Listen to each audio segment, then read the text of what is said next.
رسوله الكريم أما بعد فأعوذ بالله السميع العليم من الشيطان الرجيم بسم الله الرحمن الرحيم كنتم خير أمة أخرجت للناس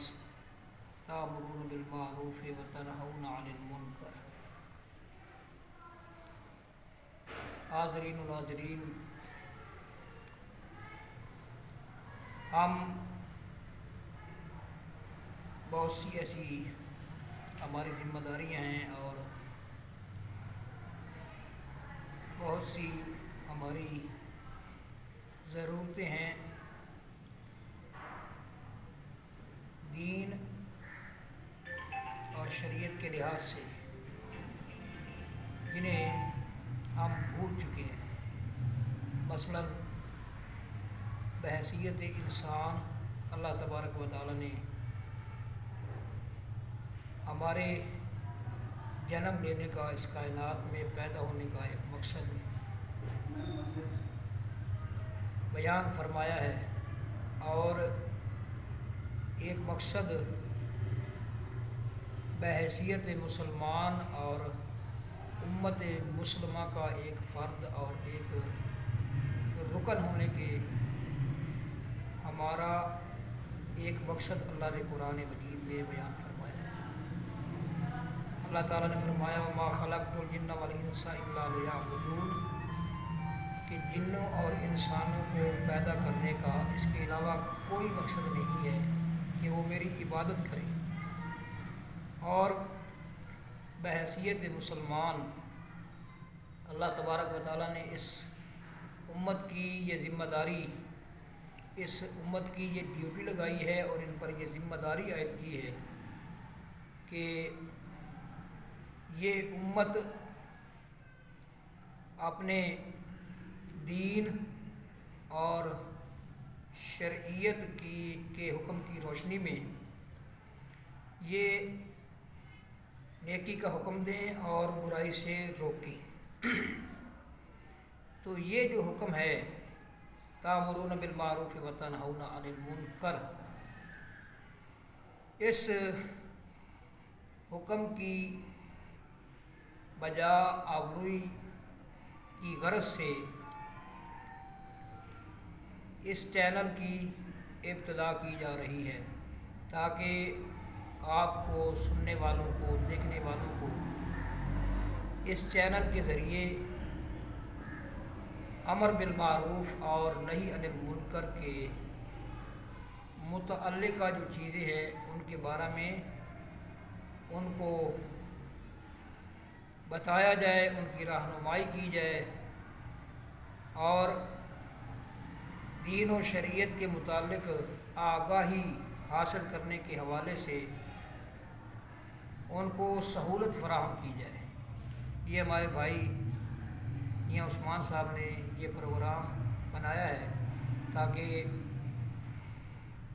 اگر کسی آدمی کو، کسی ایک آدمی کی بھی اگر اصلاح ہو جاتی ہے تو یہ ہمارے لیے ایک بہت بڑا خزانہ اور قیمتی متاع ہے۔ تو جیسا کہ میں نے یہ گزارش کی ہے کہ امر بالمعروف اور نہی عن المنکر یہ ہماری بحیثیت امت مسلمہ اور بحیثیت مسلمان ہماری ذمہ داری ہے۔ تو یہ امر بالمعروف والا جو چیپٹر ہے اس کے اندر بہت سی چیزیں آ جاتی ہیں۔ مثلا عقیدہ توحید کے بارے میں لوگوں کو آگاہ کرنا اور شرک کی جو برائی ہے اور جو خرابی ہے اس کے متعلق لوگوں کو متنبہ کرنا، خبردار کرنا۔ اسی طرح نماز قائم کرنا، بیت اللہ کا حج کرنا، زکوٰۃ ادا کرنا، اور اسی طرح حقوق العباد کا معاملہ ہے، حقوق اللہ کا معاملہ ہے، حقوق الزوجین کا معاملہ ہے، حقوق اولاد کا معاملہ ہے۔ بہت سی چیزیں جو ہیں وہ ہمارے لیے سمجھنا ضروری ہیں، جن کی طرف ہماری توجہ نہیں ہے۔ تو جتنی بھی چیزیں جن کا ذکر میں نے کیا ہے، مثلا توحید ہے تو توحید کے اپوزٹ، اس کے جو ہے نا مخالف جو ہے نا وہ ہے شرک۔ اسی طرح نماز جو ہے تو نماز کے اپوزٹ چیز ہے اللہ تبارک و تعالیٰ کی عبادت سے غافل ہو جانا۔ اسی طرح تمام چیزیں جو ہے نا ان تمام چیزوں کے حوالے سے جو ہے نا ہمیں غور و فکر کرنا چاہیے، اور انشاءاللہ تعالی ہم آپ کی توجہ دلائیں گے۔ تو سب سے پہلے ہم نے اس سلسلے کی ابتدا کرنے کی غرض سے ہم نے جو ہے نا وہ نماز کے متعلق آپ کو آگاہ کرنے کا یہ جو ہے نا پروگرام، اس پروگرام کے ذریعے، اس سلسلے کے ذریعے آپ کو نماز کے متعلق آگاہ کرنے کا ہم نے جو ہے نا یہ پروگرام بنایا ہے۔ تو نماز کے حوالے سے سب سے پہلے ہمیں یہ چیز ذہن نشین کرنی چاہیے، سب سے پہلے کہ ایک ہوتی ہے کسی چیز کی اہمیت اور ایک ہوتی ہے کسی چیز کی فضیلت۔ تو سب سے پہلے ہم آج کی گفتگو میں نماز کی جو اہمیت ہے اس کے بارے میں جو ہے نا وہ گزارش کریں گے، اور اس کے بعد انشاءاللہ تعالی اس کی جو فضیلت ہے نماز کی اس کے بارے میں بھی، اور اس کے بعد نماز کے جو طریقے ہیں اس کے بارے میں بھی انشاءاللہ تعالی آپ کو آگاہ کریں گے۔ تو اللہ تبارک و تعالیٰ نے فرمایا ہے الذین یؤمنون بالغیب ویقیمون الصلاۃ ومما رزقناہم ینفقون والذین یؤمنون بما انزل الیک وما انزل من قبلک وبالآخرۃ ھم یوقنون اولئک علی ھدی من ربہم وَأُولَئِكَ هُمُ الْمُفْلِحُونَ۔ قرآن مجید کی اس آیت کریمہ کے اندر اللہ تبارک و تعالیٰ نے ہدایت کا جو چارٹ ہے اس کا تعارف کرایا ہے، اور اس کے اندر جہاں دیگر چیزوں کا ذکر کیا ہے، مثلا ایمان بالغیب کا، اور جو کچھ نبی کریم صلی اللہ علیہ وسلم پر نازل کیا گیا ہے اور جو آپ سے پہلے نازل کیا گیا ہے، اس کے متعلق اللہ تبارک و تعالیٰ نے فرمایا کہ اہل ایمان جو ہیں، متقین جو ہیں، وہ ان چیزوں پر ایمان رکھتے ہیں، اور ساتھ ہی اللہ نے فرمایا وبالآخرۃ ھم یوقنون، آخرت کے ساتھ وہ آخرت پر یقین رکھتے ہیں۔ اولئک علی ھدی من ربہم، یہی لوگ ہدایت یافتہ ہیں۔ تو ان اوصاف، یہ جو ہے نا اوصاف، ان اوصاف حمیدہ کے اندر ایک وصف اور ایک خوبی اور صفت اللہ تبارک و تعالیٰ نے مومنوں کی، متقین کی، اہل ایمان کی یہ بھی بتائی ہے کہ وہ نماز کو قائم کرتے ہیں۔ اور اللہ تبارک و تعالیٰ نے ایک دوسری جگہ نماز کی اہمیت جو ہے اس کو بیان کرتے ہوئے فرمایا وما امروا الا لیعبدوا اللہ مخلصین لہ الدین حنفاء ویقیموا الصلاۃ ویؤتوا الزکاۃ وذلک دین القیمہ۔ اللہ تعالیٰ نے اہل ایمان کے متعلق فرمایا کہ نہیں انہیں حکم دیا گیا مگر اس بات کا کہ وہ اللہ تبارک و تعالیٰ کی عبادت کریں اس کے لیے دین کو خالص کرتے ہوئے، حنفاء بالکل الگ تھلگ ہو کر۔ یہ جو حنیف ہے لفظ حضرت ابراہیم علیہ السلام کے تذکار میں قرآن مجید میں جہاں جہاں بھی ان کا ذکر آیا ہے تو زیادہ تر ہر اس جگہ یہ لفظ حنیف جو ہے وہ استعمال ہوا ہے۔ ما کان ابراہیم یہودیا ولا نصرانیا ولکن کان حنیفا مسلما۔ ابراہیم علیہ السلام نہ تو یہودی تھے نہ عیسائی تھے، لیکن وہ حنیف مسلمان تھے۔ تو حنیف کا مقصد ہے، حنیف کا ایک معنی علماء نے یہ بھی بیان کیا ہے کہ ایسا پختہ مسلمان کہ جس مسلمان کی سیرت اور کردار میں اور اس کی فکر اور اس کے نظریے میں، اس کے عقیدے میں کسی جانب بھی باطل جو ہے وہ گھس نہ سکے اور اس میں داخل نہ ہو سکے۔ یہاں جو ہے نا حنفاء کا جو معنی کیا گیا ہے بالکل الگ تھلگ ہو کر، تو اس کا مطلب ہے کہ جو لوگ غیر اللہ کی عبادت کرتے ہیں، مثلا بتوں کو پوجتے ہیں، اس کے علاوہ لوگ جو ہیں وہ اشجار کی عبادت کرتے ہیں، اشجار کی، احجار کی، پتھروں کی عبادت کرتے ہیں، آگ کی عبادت کرتے ہیں اور سورج کی عبادت کرتے ہیں۔ تو جو حنیف مسلمان ہے وہ ان تمام ان تمام معبودان باطل کی جو ہے نا یہ باطل عبادت اس باطل عبادت سے الگ تھلگ ہو کر خالصتاً اللہ تعالیٰ کی عبادت کرتا ہے، خالصتاً وہ اللہ تعالیٰ کی عبادت کرتا ہے۔ اور ایسے لوگ جو بظاہر اللہ کی عبادت کرتے ہیں لیکن ان کے عقائد میں شرک ہے، ان کے عقائد میں خرابی ہے، حنیف مسلمان کی عبادت کا ان کے ساتھ بھی کوئی تعلق نہیں ہے، بلکہ وہ خالصتاً اللہ کے لیے دین کو خالص کرتے ہوئے وہ خالصتاً اللہ کی عبادت کرتا ہے۔ وَيُقِيمُ الصَّلَاةَ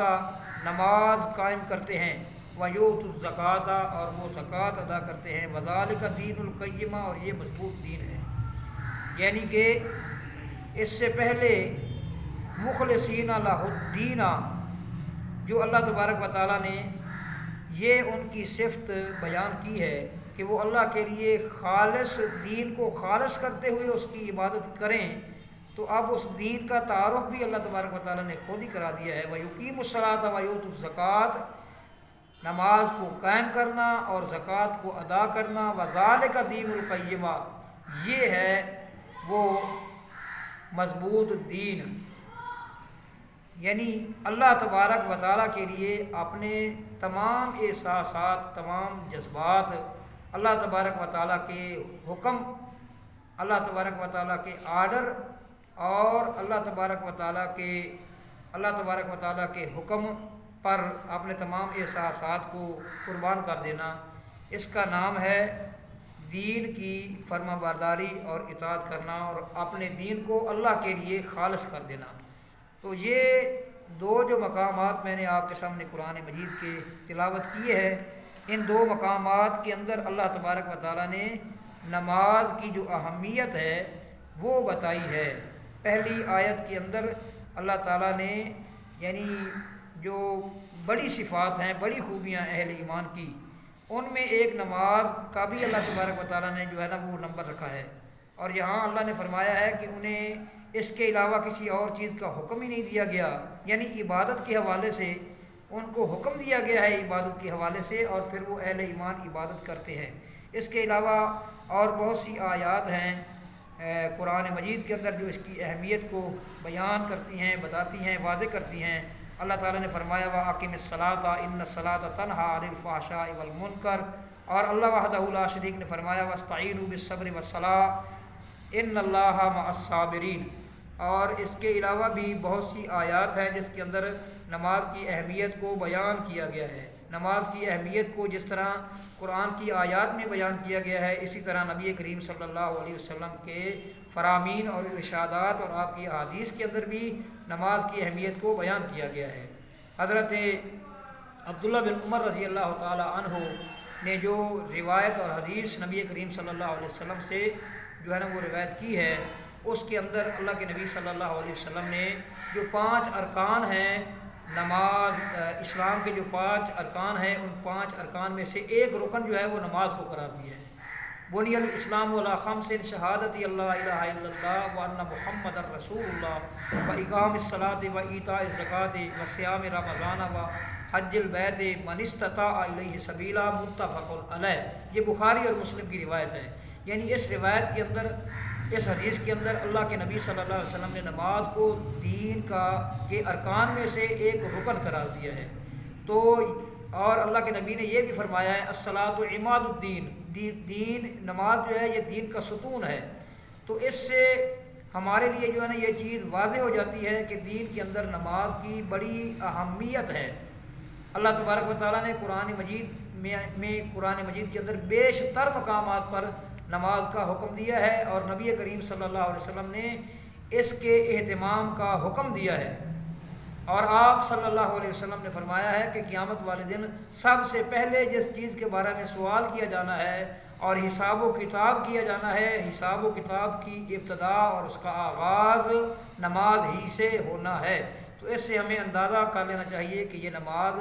کی کتنی اہمیت ہے ہمارے دین کے اندر، اور ہم اگر نماز نہیں پڑھتے تو ہم کتنے بڑے فریضے سے جو ہے نا وہ غافل ہو چکے ہیں، اور ہم اپنا کتنا بڑا نقصان کر رہے ہیں۔ اللہ سے دعا ہے کہ اللہ تبارک و تعالی ہمیں نماز پڑھنے کی اور خالصتاً اللہ کی رضا کے لیے نماز پڑھنے کی توفیق عنایت فرمائے۔ وما علینا الا البلاغ المبین۔ اسی طرح انشاءاللہ العزیز کل